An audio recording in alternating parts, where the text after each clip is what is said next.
So in this regard, the conservation biology and biological research is now targeted towards the four important activities. The first activity is the locating species. So this will give the information on the occurrence of the species and the distribution of the species. And then second major activity is that assessing changes within species populations and its habitat. And another important activity is identifying the drivers of change within the populations and the habitat. And the finally, as the conservation biology and the biodiversity conservation is having the long-term agenda, so we need to predict the changes in the biodiversity with reference to the land use change, with reference to the impact of the climate change, and many other ecological attributes. So in this regard, the geospatial technology is a very popular technology to deal with these four important activities. So in this presentation, I will be more often speaking about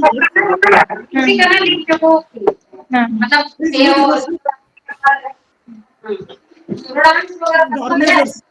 Ganpati Bappa हो गया डांडिया हो गया सब Hello. Yeah. So in my presentation, more often I will be using the words like the geographic, geospatial, or the spatial. It means the any data that can be mapped or quantified and which has the x and y coordinate. So it is known as the spatial data or geospatial data or the geographic data.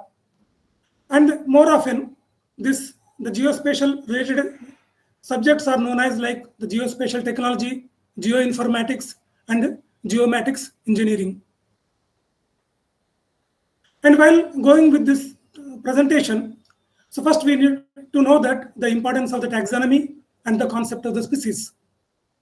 I need not to go again in detail that all we are aware that the species is the fundamental or the basic unit of the biological classification. It may be flora or fauna, and also it deals with the evolutionary aspects. And the taxonomy, and in broad sense, including the systematics, it is also concerned with the nomenclature, identification, and the classification of taxa based on morphological, genetic, and molecular characteristics. Just now we listened to the eminent speech by Dr. R.K. Chaudhary. He detailed the APG classification. So that is also comes as part of the taxonomy and the systematics. As of now, everywhere we have a lot of technological advances, both in science side as well as in the technology, that is accelerating the growth or the development of the science. So in the field of taxonomy also, the technology is supporting a lot by providing the various kinds of the spatial analysis techniques. And this is very much required for a better understanding of the species richness, diversity, phylogenetics, and also the integrating the ecological data. So now the classical taxonomy is now going towards the more focused geographic information system. So that is why we can say that the subject is now going towards the spatial taxonomy. There we are now involving studying the distribution of species, the spatially and also the temporally, and we are studying the richness as well as the diversity of species by integrating into a geographic system and by adding the both spatial as well as the non-spatial information like the taxonomic information. So once you have the spatial taxonomic approach, you can able to understand the subject in more better way, and you will be producing the more continuous and consistent databases on the biodiversity. And of late, there was one influential publication in the science that came in the year 2013, and they have published a novel concept known as the essential biodiversity variables. So as part of the biodiversity mapping or biodiversity inventory and biodiversity conservation, there are 6 classes of the biodiversity variables. And these 6 classes of biodiversity variables are the minimum set of measurements required for assessing, monitoring, and reporting the change in biodiversity. So these 3 classes are now like the genetic composition. So that deals with the diversity within species, species populations, species traits, community composition, ecosystem function, and ecosystem structure.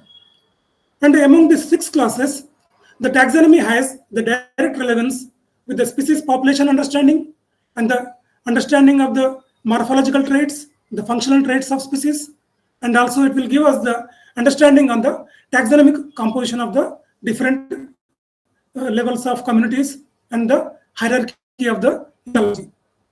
And also that the ecosystem functional attributes also linked with the diversity or type of species because they are contributing to the nutrient cycling, the phenological cycles, and many other relevant information related to the productivity. And also the different kinds of species, they'll generate a different kind of strata. Like if you take an example of the forest, you'll be having the top story mostly covered by the trees, and the understory might be like shrubs or the saplings, and the ground floor is covered by the herbaceous plants. So it's not only like the taxonomy is relevant to study the species, population, and traits and the community. It also have the direct link with the functional as well as the structural characteristics of the ecosystems. So then we now the challenge here is that now we have to make the georeferencing of the information. So because the majority of our the past exploration studies and the majority of our floras written earlier are like with the focus of the only general location information or like the sanctuary or the district or the state, but they will not provided you the fine scale information. It means the exact x and y coordinate of the species occurrence and its abundance and the population distribution. So in this regard, the geospatial technology is now modernizing the biological science by providing different kinds of the innovative tools.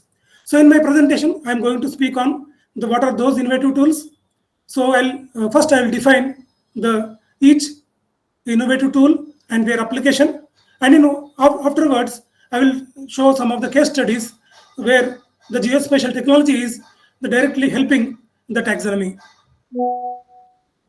The first and foremost one is the remote sensing. And for a common man, the remote sensing is an eye in the sky.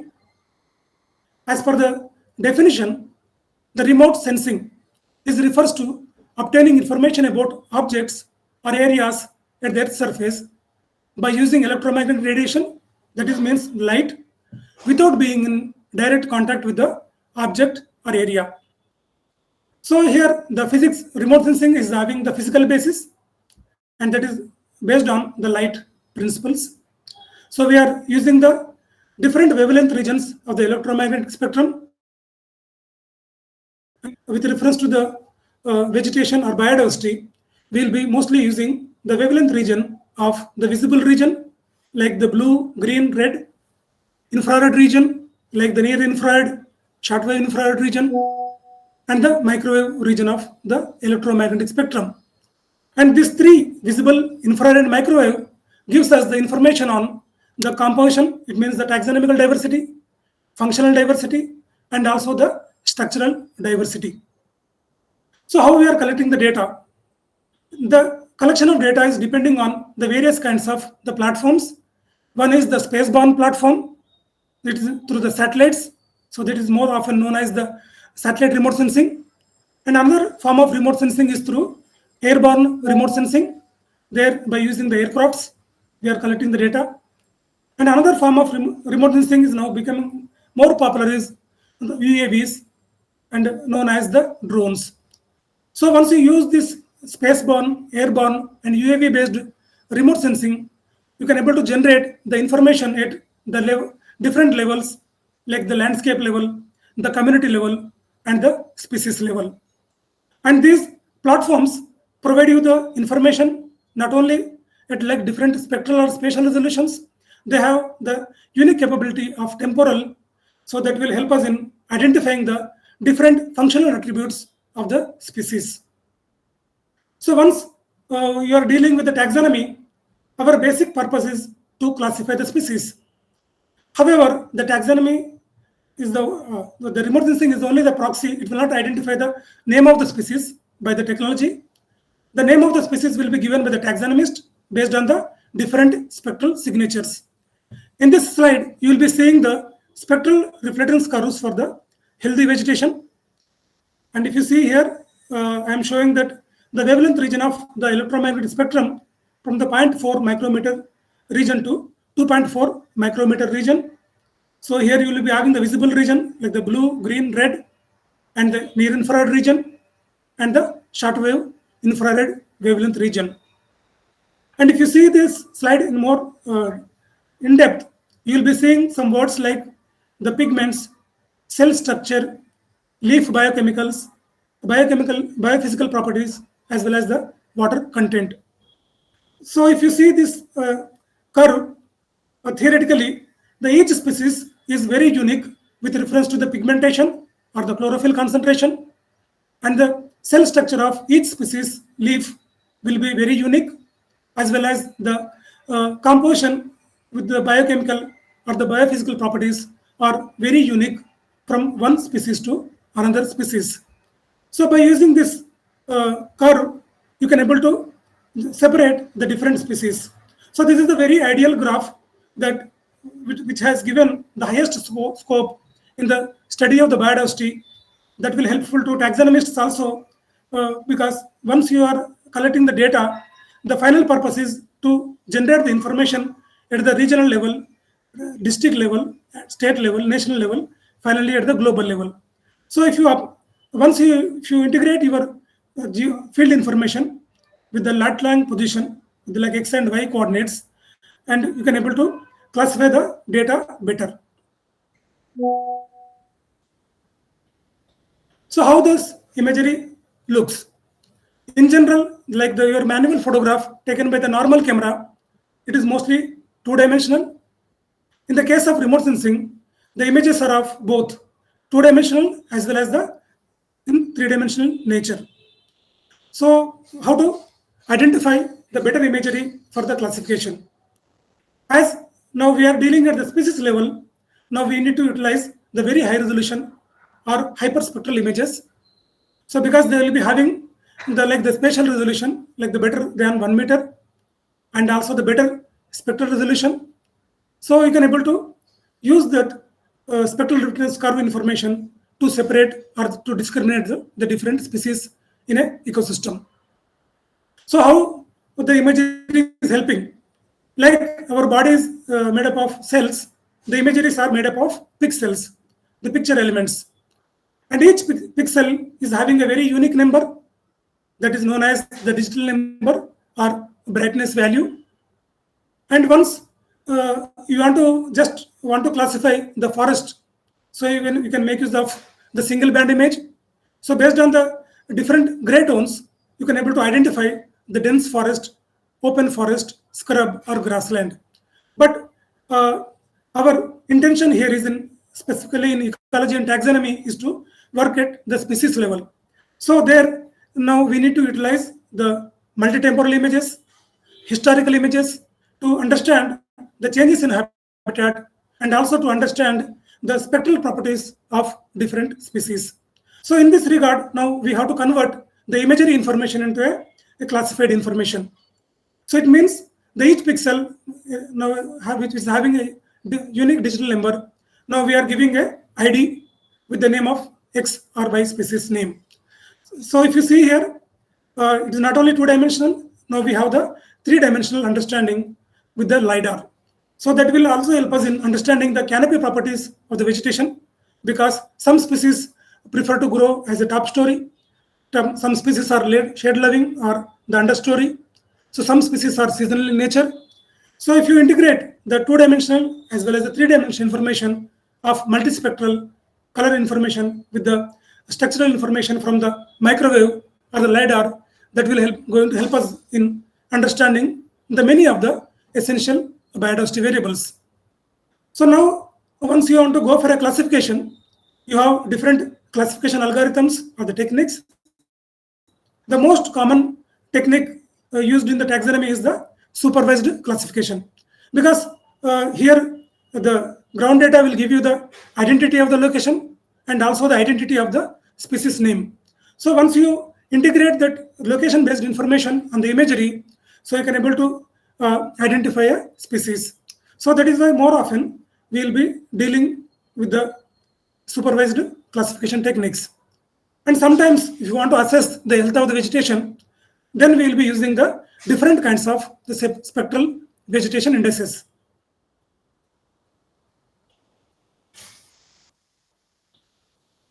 So how the remote sensing data appears? The remote sensing data appear in different kinds of color composites. Generally, our human eye will see the green color because the vegetation appears in green color. But the limitation is that the human eye is having a limited capability, whereas the remote sensing has the much more bigger eye. It will even see the near infrared as well as the short wave infrared light. So, and another uniqueness is that the remote sensing in the vegetation reflectance values are very high in the near infrared region. As our eye cannot see the near infrared light, so we are converting that near infrared into red, red into green, green into blue, or the normal colors. So you can able to differentiate the cropland, forest land, grassland, or the plantation. And more specifically, if you are when you are going with a better resolution, like the cartosite imagery, now you can able to see the different trees with the canopy as well as with the different growth conditions.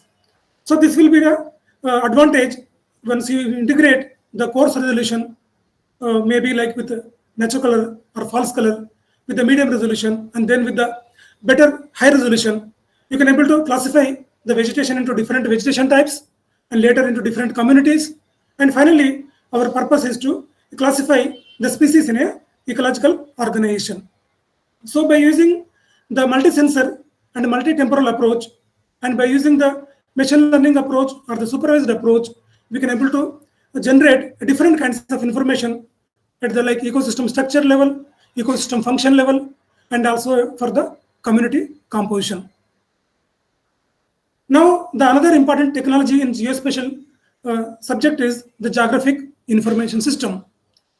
It is more often known as the GIS, and the GIS is the very user-friendly technology, and it is having like the different components like the hardware, software, because the like if you want to classify the vegetation or if you want to model the different properties of the species, so you need different softwares or the packages, and also we need to utilize the standard protocols or procedures, and we need the data both from remote sensing as well as from the field. So this is the like the major components in the GIS. And finally, the users are important because finally this data should be useful for the planning purpose.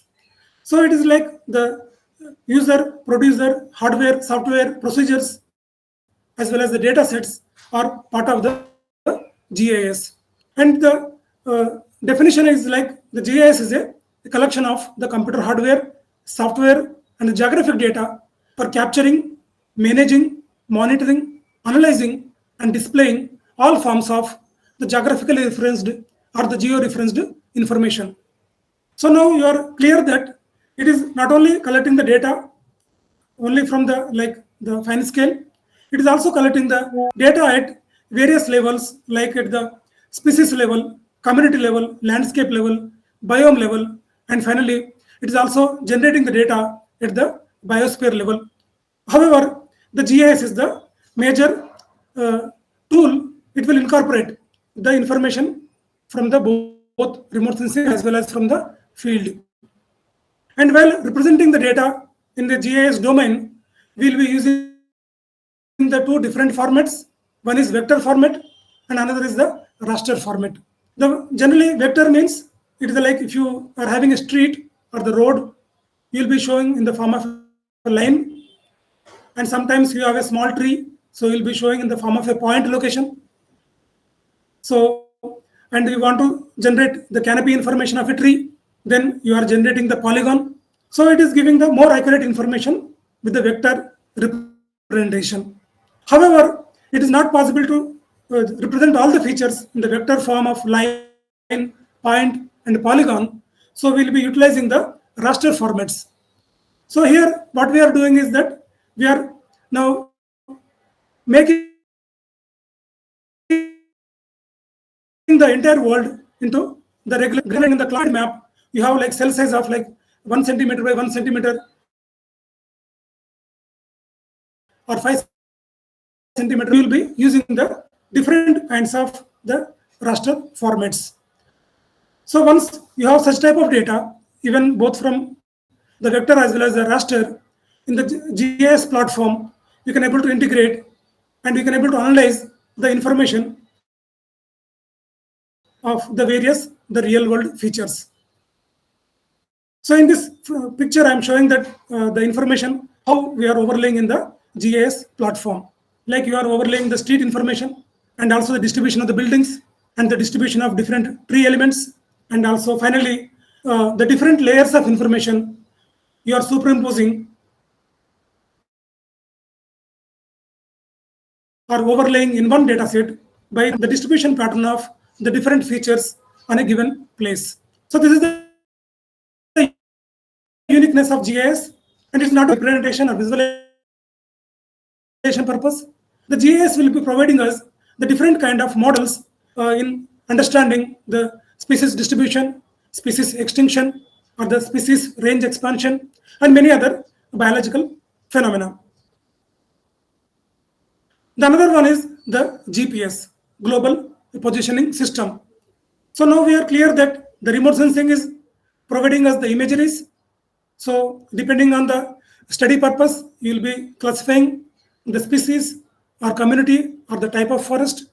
And the GIS is integrating the information of like the structural measurements from the field or the identification of the species from the field in the GIS. So you can able to integrate and understand their distribution characteristics. And in the GIS and the remote sensing based approach, you will be using different modeling techniques. And but the GPS also more important in this context because it is providing us the precise location on the Earth's surface. So more often, this X and Y coordinates are known as like the latitude and longitude coordinates. And how we'll be collecting this information? The previously we are only depending on the standard GPS. Even now, the many mobile phones or the smartphones are having the embedded GPS within the mobile phone. So now you can able to get the exact XY location of your place or the area where you are collecting the specimen information or the species level information. So this will be giving you the accurate position information. And initially, this GPS is available only through the United States of America. The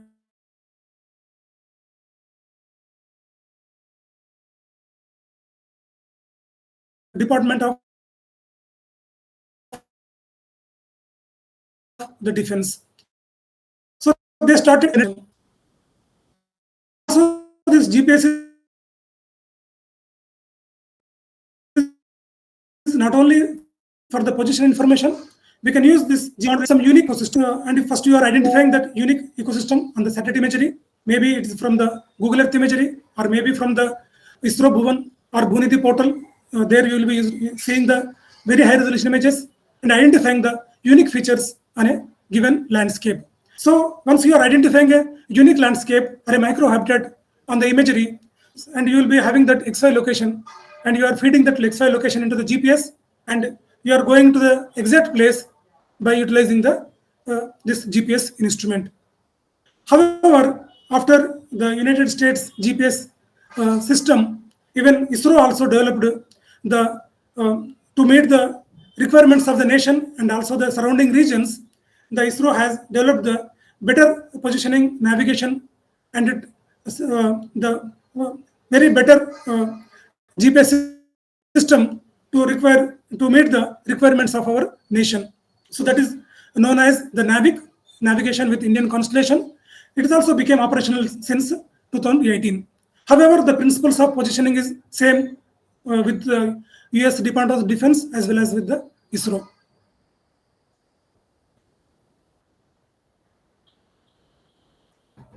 So now we are going to the proper subject of the taxonomy. Here, our primary purpose is the field data collection.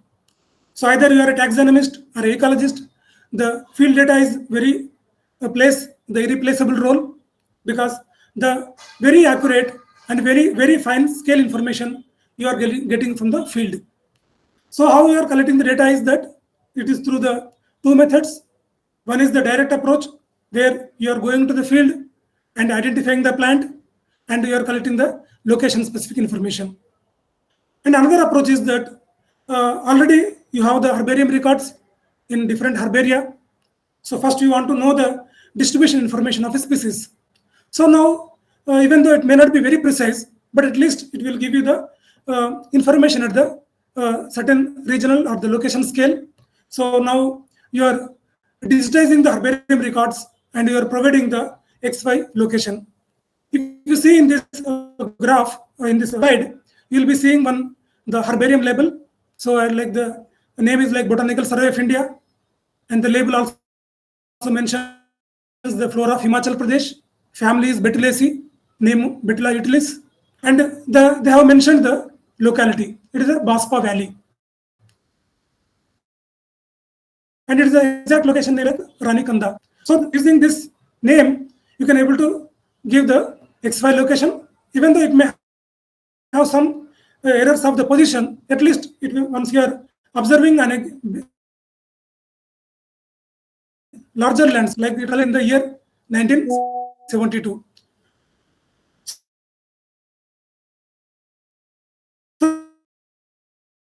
So it means it is a historical data. So when the loss of habitat in that Baspa Valley, so now you can able to say that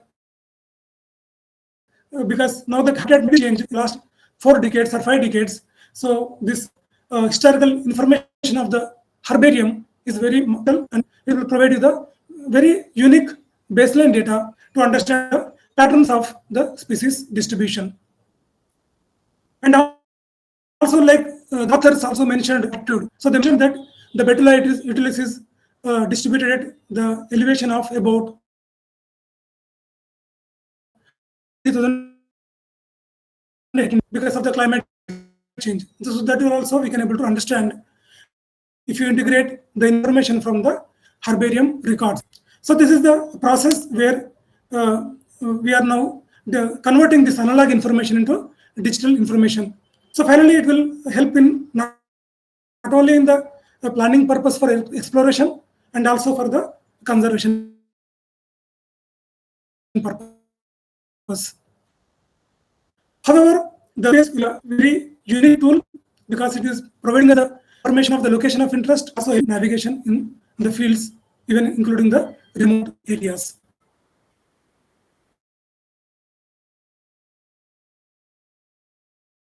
However, agriculture developed very rapidly. Now,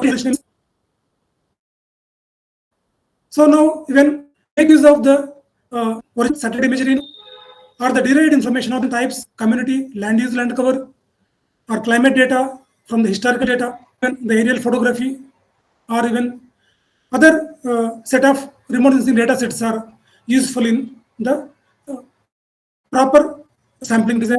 And by using this remote sensing images or the remote sensing maps, you can able to generate systematic sampling designs. In my next slides, I'll show that they are helping more systematic surveys for the exploration. So now here I will be dealing that what is the importance of the georeferencing of the herbarium system or georeferencing of your field record. It is having the multiple applications. One is that first, once you overlay it on the open source software, you can know the exact location of the species. So lower altitude, it is near to the village or near to the road, or it is in the interior forest. So you will be getting the primary information of its occurrence once you overlay it in the GIS or platform. Another thing is that once you use information, to do some kind of spatial analysis. There you can able to understand that the species of interest, it is having a uniform distribution or a random distribution. And further, because I said that of this in the era of the because of the biodiversity, we need to have using that georeferenced location information, maybe from the herbarium and field, that will be useful understanding the current habitat distribution, its suitability, as well as the vulnerability. And once you have information, you can able to integrate with the future climate change scenarios. So that is uniqueness of the field occurrence information.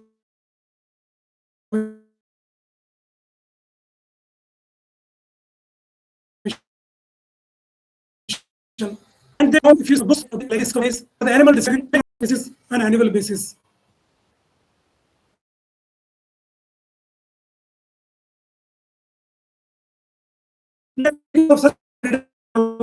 And distribution. So this is the advantage. It is not only habitat suitability in the current trend, in the current time, and also not in the understanding the future distribution. Also that for many rare species or the newly discovered species, or you can able to more better way because the climate data which is coming through the remote sensing, the vegetation type information structure and function is also coming through the remote sensing that will help understanding the more than a century. We have many historical collections and many collections in the recent past. So now if you integrate this information on the imagery, if you integrate this imagery on the GIS platform, you can able to understand gaps in exploration. This will also give you understanding the interpretation of your future inventory. And then you can able to understand the patterns of the biological organism, like genetic classification. And so now you can able to integrate this information at the species level,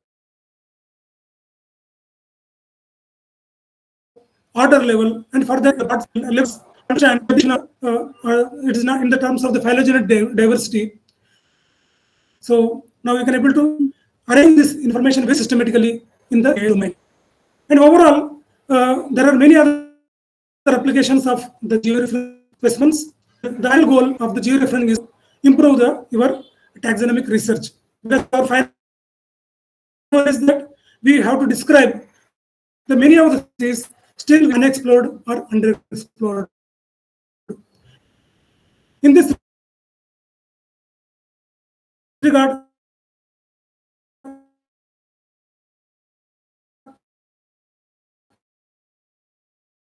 the georeferencing of the specimen areas of high endemism, high species richness, and the areas which are undergoing the risk.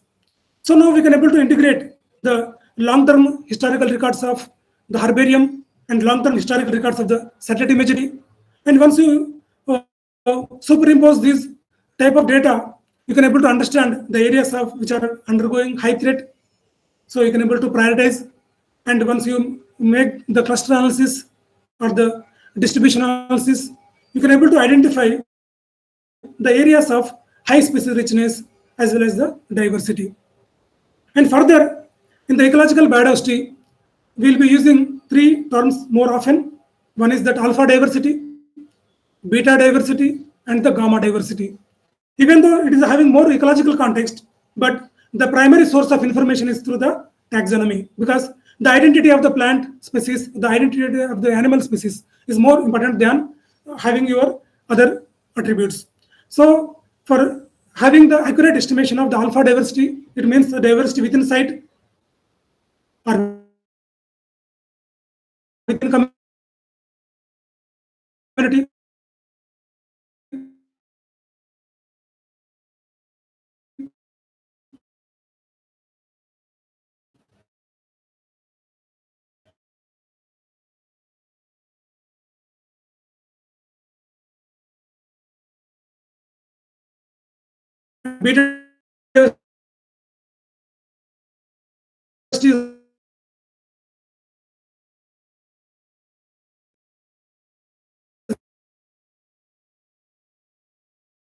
and the information. For example, overlay this information at the global scale, you can able to identify the barriers, because some of the species might be given same name because of the morphological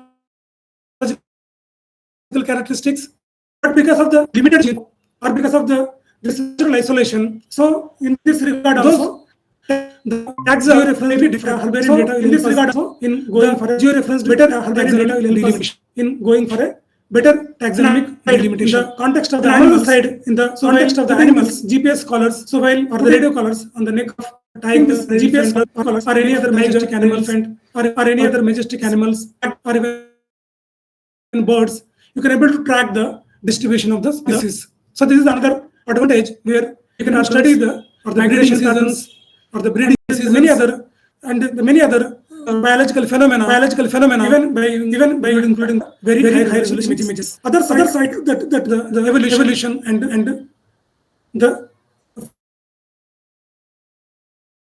phylogeny.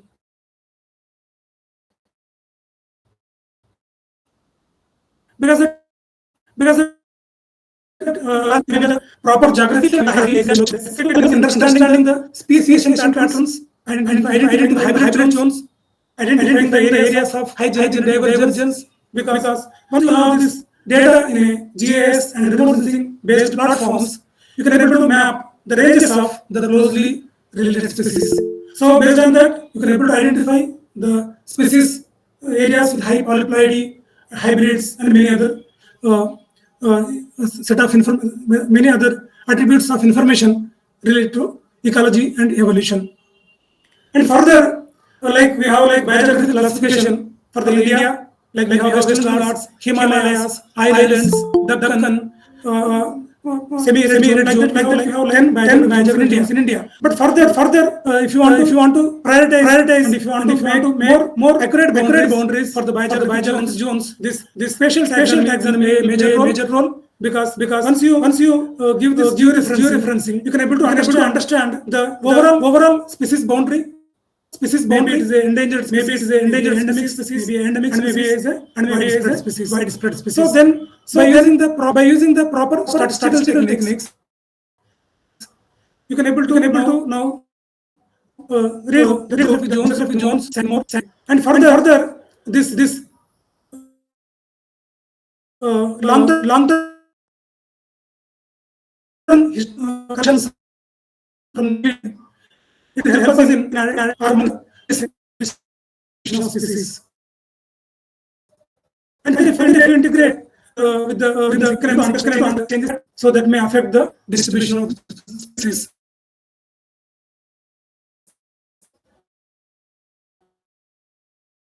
So the overall approach is more to the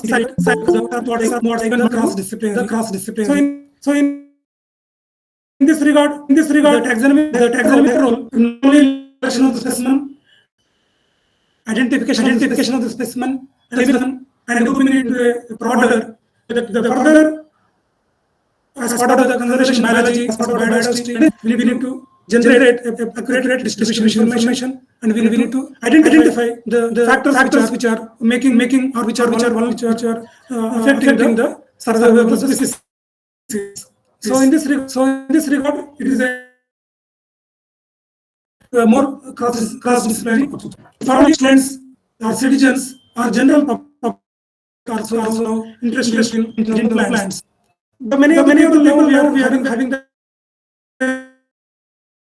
local names, but we have exact species. In this regard, we have several mobile apps. They are helping us in identifying at least like the common plants, may not be the rare plants, because they are collecting the data from the published literature or the Google images. So once you provide such type of information to the citizens and many other forms, it will help exact applications. That next slides I'll show the how exact applications, the best how the citizen science programs also helping the conservation.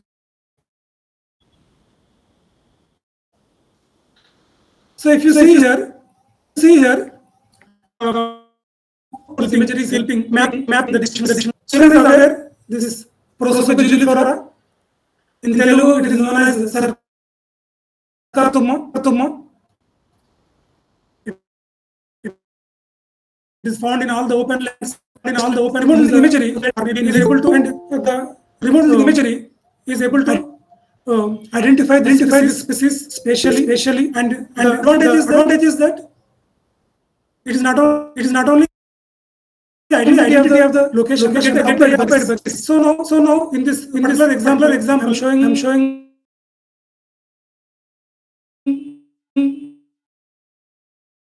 from the National Park. It is already able to understand now the spread of the species from 1972 to the 2024.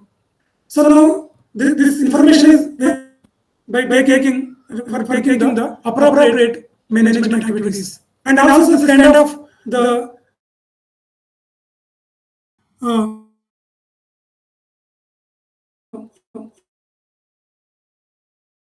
long-term data help also to the location information. It is also providing the area information that how much of the area occupied by a given species and its patterns and trends.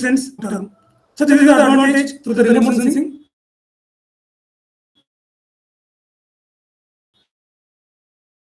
So it will be used for the taxonomists as a second boundary, phytosociology, and the collection of the specimens or the field records from a given landscape. Even though more often we will say that phytosociology is part of ecology. Like the Taxonomy grandis associated with the Anagesis pendula, Anagesis latifolia. So, but there is more qualitative way. The one is more qualitative. The one information that will help changes. Otherwise, the taxonomy information will give you the more qualitative information. It is a rare species. But the problem is that rare locally, nationally or nationally, globally, we don't. And if say common, it means all the habitat it is common. It is only in the evergreen forest, it is in the deciduous forest, or it is in the grassland. So many of the themes you can't able to address through the classical way of taxonomy. In this regard, if you integrate information of the phytosociology by the standard plots, you can able to read the population structure and the population distribution. So now the researchers in taxonomy should watch this. They are able to provide better information for the conservation. And other side, even the higher images also helping even mapping of the distribution of different species. In this example, I am showing one of our tests taken in the Palasantram village in Sri Satyasai district of Andhra Pradesh. It is basically a semi-arid zone. The mean annual rainfall is like around 500 mm, and you don't have stone forest here. Some mosaic. They have like the grasslands, shrublands, or the mixed in nature. And also you have the agriculture in these mosaic landscapes. So now our purpose is to identify the heritage trees and to identify the world trees and to identify the clusters of trees to declare in like a local heritage site. In this regard, in this example, it is showing the tamarind trees which were planted before India's independence. So by using this satellite imagery in the Google Earth, now I can able to count the number of trees available in this imagery, but I can't going to the field and giving the name to the each. Later, how best we can incorporate other related information, because you know that if you take like trees, they are providing lot number of ecosystem services, many provisional, cultural, or many other supporting services we are getting from the only from the forest, also from the out forest. So in this regard, you have to have the complete census. So this is the map I'm showing in the map composition form. So now this is the area of like 3 km by 3 km. So it means in the terms of hectares, it is a 900 hectares area. So what why this information is required? One is that there is a lot of demand on the resources. Maybe they are the planted species. They maybe that some species are growing naturally. Like we need many of our rural requirements are met. So now should know that how of these are available and what are the types. Finally, like if you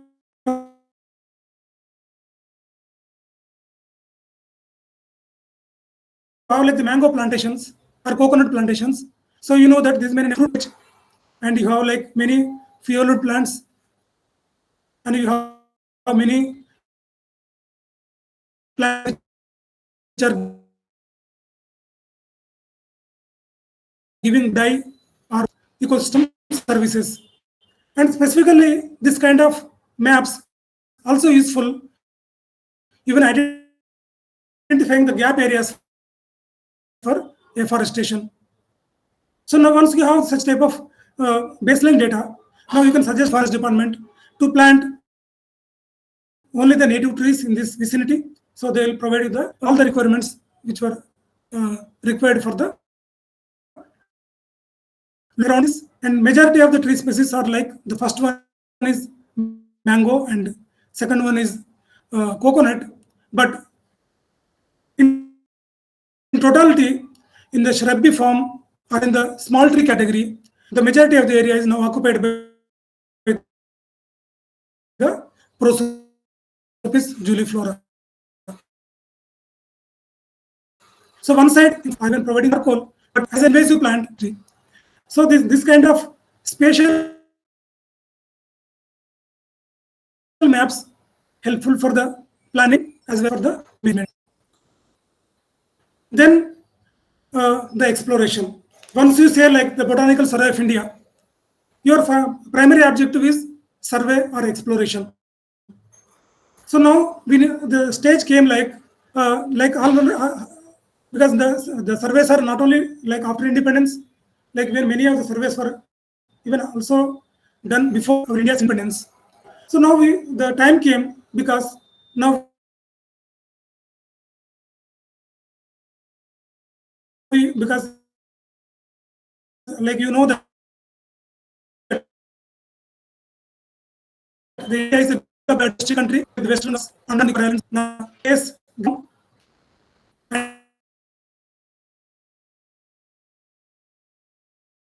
and you have to now identify. And I have done one attempt in the year 2010 there by incorporating herbarium specimen data from collected by the BSI as well as from the other sources. I have made this geospatial information and then I made the three colors. One is that typical red color. There the botanists have collected more than 100 species. And I have shown some 5 locations in pink color.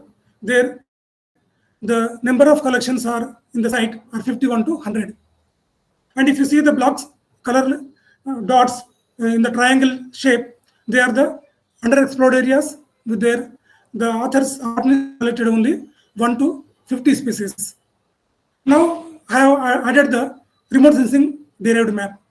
It is showing now I am showing only the vegetation map. Even you have the here the predominantly even though the dry deciduous forest is there, you have even riverine forest, you have even moist forests in the interior forest. So, but once you overlay this kind of information on the map form, you can able to identify that the majority of the areas are still unexplored or underexplored. Not only giving idea for exploration, also it is giving proper prioritization before undertaking any survey.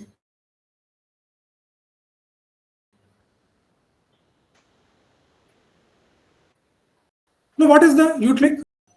Like if you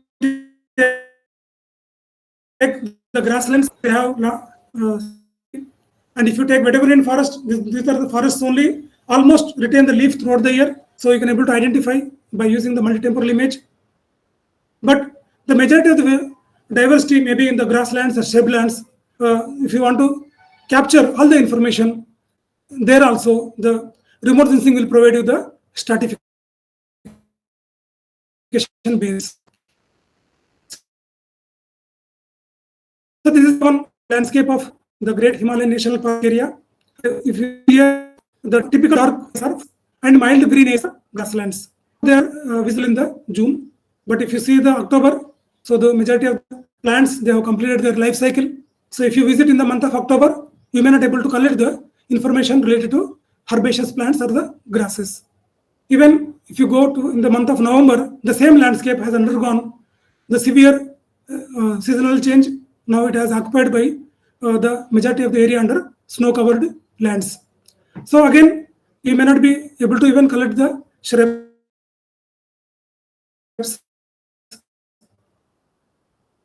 Even if you are visiting in the same landscape, so it is completely under the snowfall. So this will help identifying that whenever the areas are showing the persistence and what is seasonal nature. So based on that, you will be having a proper random, stratified random approach in collecting the data. So like in January,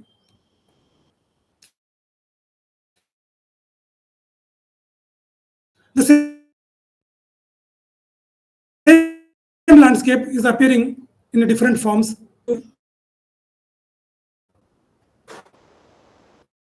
So now we have many biodiversity, even though initially they are different. These maps also going to help the taxonomist systematic surveys of all the greenness. So now if I integrate all the 12-month information, and now I can able to identify the areas of high green cover to the least green cover. So this will be like one proxy for identifying the areas of high productivity. So they may be having the unique biodiversity. Similarly, by using the same 12-month data, we can able to generate another dynamic habitat index that is known as the minimum green cover. So this is the area that is sustaining at least throughout the year with some amount of green leaf. So this will be providing some nourishment or some food to the herbivores. So if you want to do survey for the animals, so such type of data set, minimum annual green cover data set is useful to explore the distribution of the animal species. And further, if you want to have the complete information of the landscape, then you have to take the another derived product of time series imagery, that is the seasonality. So this index will give you the understanding that what are the areas are having high seasonality or what are the areas are having low seasonality. So based on these three primary maps of dynamic habitat indices, you can able to understand the different kinds of the structural as well as the functional properties of vegetation. So that will aid in identifying the suitable areas for the exploration. Even the DHI is also now became more popular in also addressing the biodiversity conservation, because now once you integrate this information year by year, you can able to understand the changes in the green cover or changes in the productivity, or maybe because of the impact of the climate change also there may be like whatever the currently you are seeing, this may be having by incorporating the field data sets to understand the anthropogenic pressures and change species level planning. On the other side, the use of the high resolution imageries. It is not only that the imageries are useful for the stratification base for sampling or the inventory. The high resolution images by incorporating the three-dimensional information. So now you can see that the reservoir is in the bottom, there is a middle elevation forest, there is a high elevation forest, and in the top the plateaus or in the upper areas you have the grasslands. So once if you zoom this information further, you can able to understand the distribution of the microhabitats or the distribution of the cliff habitats. Because majority of the endemic species, specifically the narrow endemic species, are growing in the rocky places. They are known as the cliff regions or cliff ecosystems. And if you are really planning for a complete census or the complete inventory of a given landscape, in that regard, this two-dimensional information as well as the three-dimensional information of the elevation, slope, aspect help us in identifying the different microhabitats. So if you really use such type of information, you can able to discover many new species, and also you can able to report the many species which might not be recorded from those places. On the other side, the georeferenced information is useful for the threat assessment of the species. I hope everyone is aware that IUCN system of classification. There we will be classifying the threatened species into like the critically endangered species, and the vulnerable species. And this is based this the classification or the ruling is based on certain principles. So once you want to classify into different threat categories, you need to have a sufficient quantitative database. In this regard, if you see now in our country itself, the majority of the species are under the category of the data deficient. The more than 50% of the species in the Reddy Book of Indian Plants, or more than 50% of the species which were given in the IUCN website, are under the class of the data deficient. So now, as a botanist, our now primary duty is to categorize to its exact status. It is a really endangered or vulnerable or critically endangered, or we have to keep it in the least concern. So in this regard, like we have made one attempt in the year 2010 to 2012. There we have undertaken the survey for the distribution of the Comifera vitae, because earlier in 1998 that was categorized as the data deficient species by the IUCN. And based on our surveys in the 26 locations in Rajasthan, we found that as per the three rules, like the extent of occurrence, area of occupancy, and the declining population, that was coming under the category of the endangered. But later, soon after, in 2015, the experts from the FRLHT, they published that the species, whatever we publish like endangered, by collecting the more data on the population extraction, because it is a gummy yielding species, and they found that the adult populations have declined so rapidly in the after 2010, and they identified them as a critically endangered. So once you are saying some status, it should satisfy at least one category. So based on the declining population, now it is under the critically endangered status. So, but I said like the more than 50% of species are categorized under data deficient. So in this regard, now the Q and many international organizations, with the help of the experts, now they developed one very user-friendly package that is available in open source IUCN website, that is known as a GeoCat. For example, you have discovered one species and you want to give some status. In the previous days, we are waiting like 10 years or 20 years because we don't have sufficient information to say that species is locally rare or the common, because only the person who described only the having some information. However, as the species are declining very fast, now the IUCN has developed this package.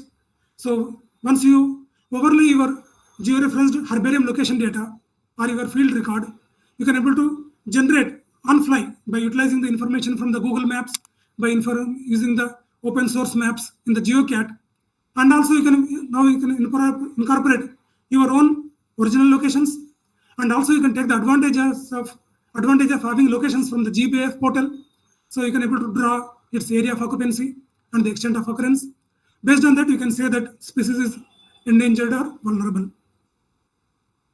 So even we are initiated one national level exercise of geo-referencing of the distribution records. So now here I am showing the distribution records of the more than 3,000 plant species which are endemic to India, and also more than 3,000 species which are endemic fauna, which are only found within the Indian political boundary. So they are the endemic species. So as part of the conservation, the endemic species will receive the highest priority, and within that again, endemic species you have the different categories like based on the threat you have endangered, vulnerable, or critically endangered species. So once you have such type of georeference database, once if you overlay your administrative boundaries like the beat, section, range, division, circle, district, state, or biogeographic zone, you can able to understand their extent. And very recently, under the leadership of Dr. Anjar Kuru, I am also one of the member in this endeavor. So for the first of its kind, we have attempted one unique research where we have incorporated the information or the knowledge from the taxonomy, ecology, remote sensing, as well as from the GIS. So because already we know that we have the linear shortfall because we have the very incomplete information on the identity of the species. Many species till many are not discovered, and we have Wallacean shortfall. We don't have the proper quantitative distribution on the species occurrence as well as its status in overall biogeography. And also we have Darwinian shortfall. There we don't have the sufficient information required for understanding the phylogenetic relationship of the species within the genus, within the family, or within the order. So that was the gap highlighted in the global research publications. And by referring to such research, we have attempted the first of its kind research in India. We have undertaken the Indian Himalayan region, and we have incorporated the information required for the species distribution modeling, because the known occurrence locations are coming from the taxonomic research, also from the phytosociological approaches. So such type of information is there, and by using the open source packages, we have used the phylogenetic tree approach information, and we have built the information to understand the distribution of the linear.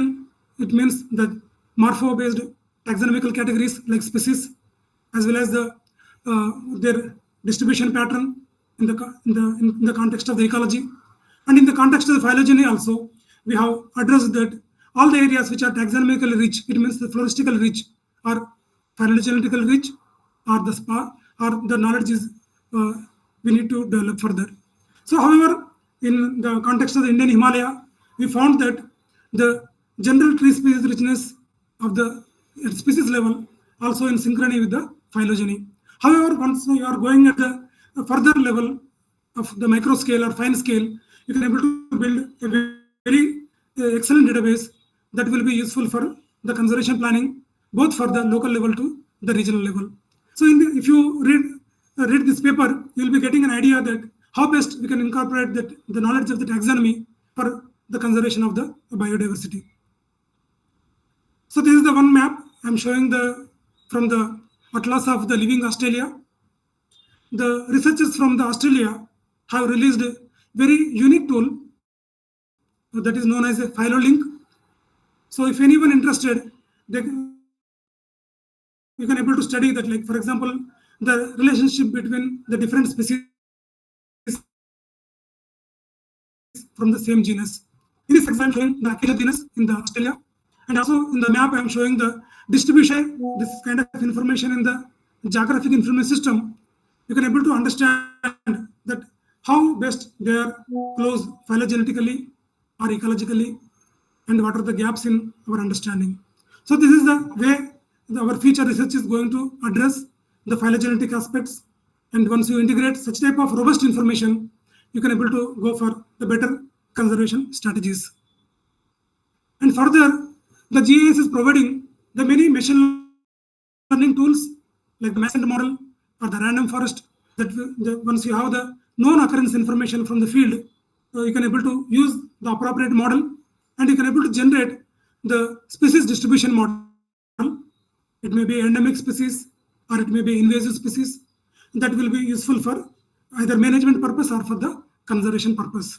So this is the In this example, we have published a very recent paper on the global distribution of the Prosopis juliflora. And initially, we have modeled the current suitability across the different continents. And later, by taking the information from the climate scenarios based on the worst scenario, based on the moderate scenario, or based on the business as usual scenario, we have modeled the distribution of the species in the 2050 as well as for the 2070. So what our results gave that in future, if the similar kind of threats are happening, so our many of the native species populations are going to decline, even species may disappear, and those habitats will be covered by the species like the Prosopis juliflora.